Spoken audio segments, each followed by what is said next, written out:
All reports can be found on Q Research or Qnotables.com. Notables do not equal endorsements. We are researchers who deal in open source information, reasoned argument, and dank memes. We do battle in the sphere of ideas, and ideas only. We neither need nor condone the use of force in our work here.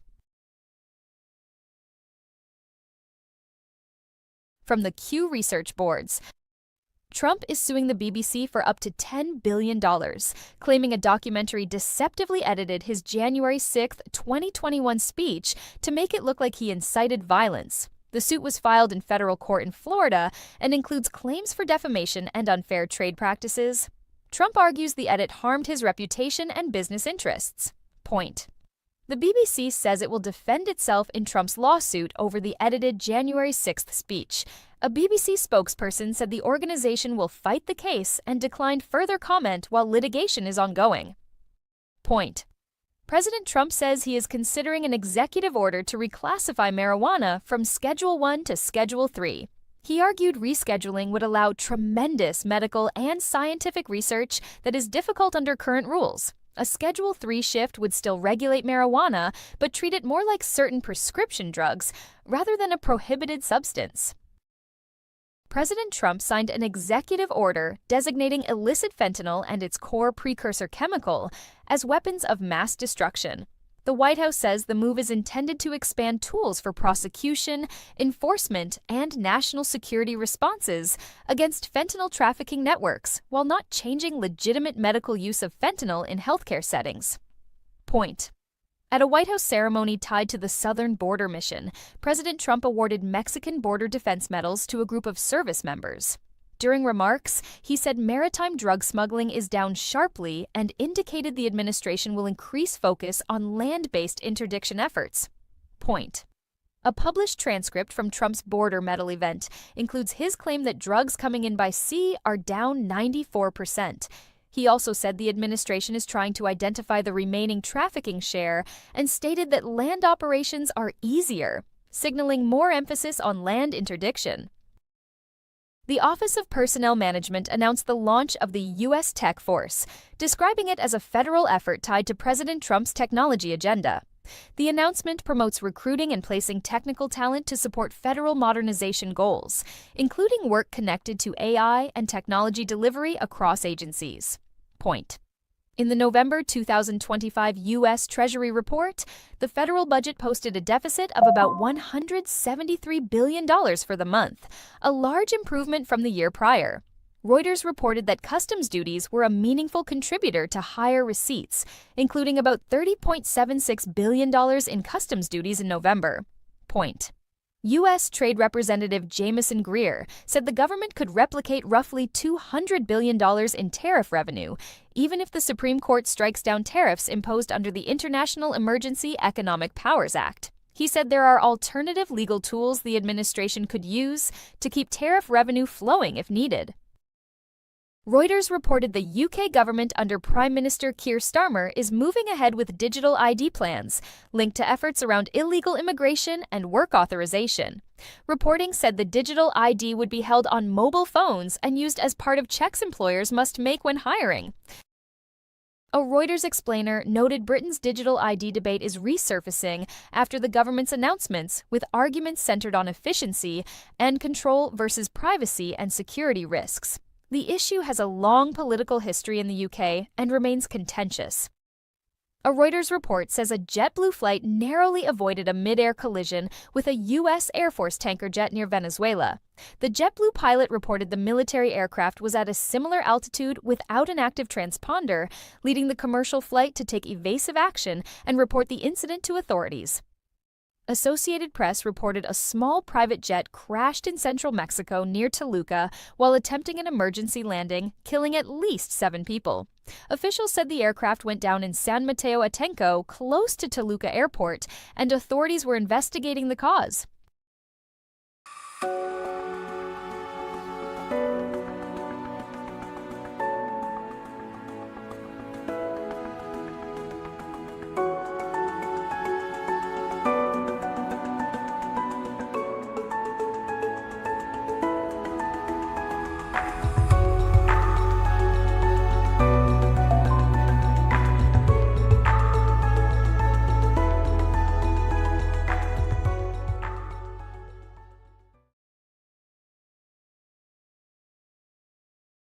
All reports can be found on Q Research or Qnotables.com. Notables do not equal endorsements. We are researchers who deal in open source information, reasoned argument, and dank memes. We do battle in the sphere of ideas, and ideas only. We neither need nor condone the use of force in our work here. From the Q Research Boards. Presidential Hanukkah Message. The White House released a Hanukkah message marking the start of the holiday and condemning antisemitism. The statement offered support for Jewish communities in the U.S. and abroad and called for unity and religious freedom as families celebrate. Bondi Beach shooting in Sydney. Australian authorities say a targeted attack struck a Hanukkah gathering at Bondi Beach in Sydney, leaving multiple people dead and wounded. Police say the event is being treated as terrorism and as an anti-Semitic attack, and the investigation is ongoing. Video shows bystander disarming attacker. New video from Sydney shows an unarmed bystander grappling with an attacker and forcing a weapon away during the chaos.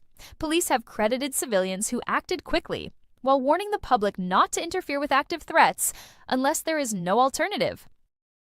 Netanyahu blames Albanese after attack. Israel's prime minister publicly criticized Australia's prime minister after the Sydney attack, arguing that political rhetoric and policy choices have contributed to a rise in anti-Semitism. Australia's government rejected the implication and emphasized its condemnation of the violence and support for the Jewish community. Sydney Opera House protest video context. Separate footage that continues circulating online shows a crowd outside the Sydney Opera House after the October 2023 Israel-Hamas war began. Australian officials and media have previously debated what exactly was said and by whom, but the incident became a major flashpoint in Australia's anti-Semitism and public order debates. Brown University shooting update. Rhode Island investigators say a shooting at Brown University left 2 people dead and others injured. Authorities detained a person of interest and have continued interviewing witnesses while reviewing video and forensic evidence. Officials have cautioned that early details may change as the case develops. White House comments on multiple attacks. During a White House holiday event, President Trump referenced the Brown shooting, the Sydney attack, and the deaths of U.S. personnel in Syria. He offered condolences to the families and said the administration would review security and response steps tied to each incident. Point. U.S. deaths in Syria. U.S. officials and reporting indicate 2 U.S. service members and a civilian interpreter were killed in Syria in an attack attributed to an ISIS-linked gunman. The incident also injured other personnel, and U.S. leaders said retaliation and force protection measures are under review. Drone strike kills UN peacekeepers in Sudan. A drone strike hit a UN base connected to peacekeeping operations, killing 6 peacekeepers and wounding others, according to UN leadership and reporting. The UN condemned the attack and said it could be a war crime, while Sudan's conflict continues to destabilize the region. Point. South Korea raids Unification Church offices. South Korean police carried out raids tied to the Unification Church, according to reporting. Authorities did not describe it as a verdict of guilt, but as part of an active investigation into allegations connected to church-related influence and finances. Point. Jimmy Lai convicted in Hong Kong. Hong Kong media tycoon Jimmy Lai was found guilty in a landmark national security case. Supporters and international critics have long called the prosecution politically motivated, while Hong Kong and Beijing argue the law is necessary for security and stability. Sentencing and appeals will be closely watched. Hong Kong Democratic Party votes to disband. Hong Kong's Democratic Party voted to begin disbanding, citing the political climate and pressure on opposition groups. The move marks another contraction of organized opposition in Hong Kong following years of arrests, legal changes, and party closures. Chile election. José Antonio Cast wins. Chile's election results show right-wing candidate José Antonio Cast won the presidency. Supporters celebrated nationwide, and international reaction is developing as markets and regional leaders assess what the shift could mean for Chile's economic and security policy. Reform. UK surpasses Labour by membership. In the UK, Reform UK has been reported as surpassing Labour as the country's largest party by membership. Party leaders framed it as momentum ahead of future elections, while critics argue membership counts do not always translate into votes. TSA shares passenger data with ICE. Reporting says the TSA has been sharing certain airline passenger data with ICE as part of immigration enforcement efforts. Civil liberties advocates are raising privacy concerns, while supporters argue agencies are using lawful tools to locate deportation targets. Point. JP Morgan's $1.5 trillion Security and Resiliency Initiative. JP Morgan Chase announced a large-scale national security and resiliency initiative, describing major financial commitments and partnerships. The bank says the program targets infrastructure, defense-related supply chains, and preparedness, while analysts will be watching what spending is new versus relabeled. Valero impairment tied to California assets.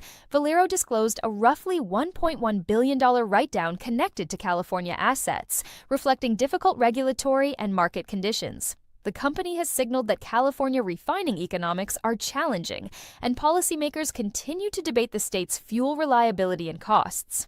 Point. Germany reinforces NATO's eastern flank in Poland.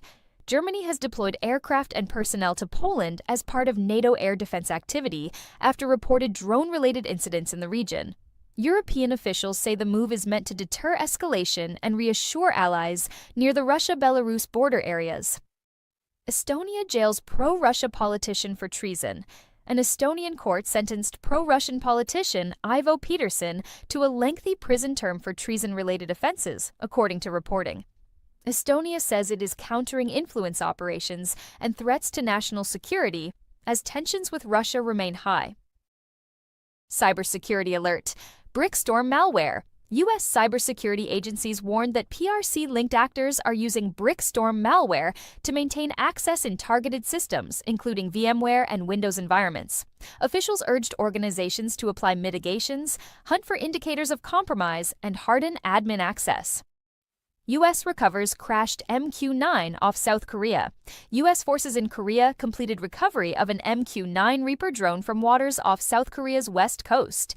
Officials said the crash is under investigation and that recovery involved coordination with South Korean maritime and defense partners. Paris cancels Champs-Élysées New Year's Eve concert. Paris has canceled its traditional Champs-Élysées New Year's Eve concert, citing security and crowd control concerns.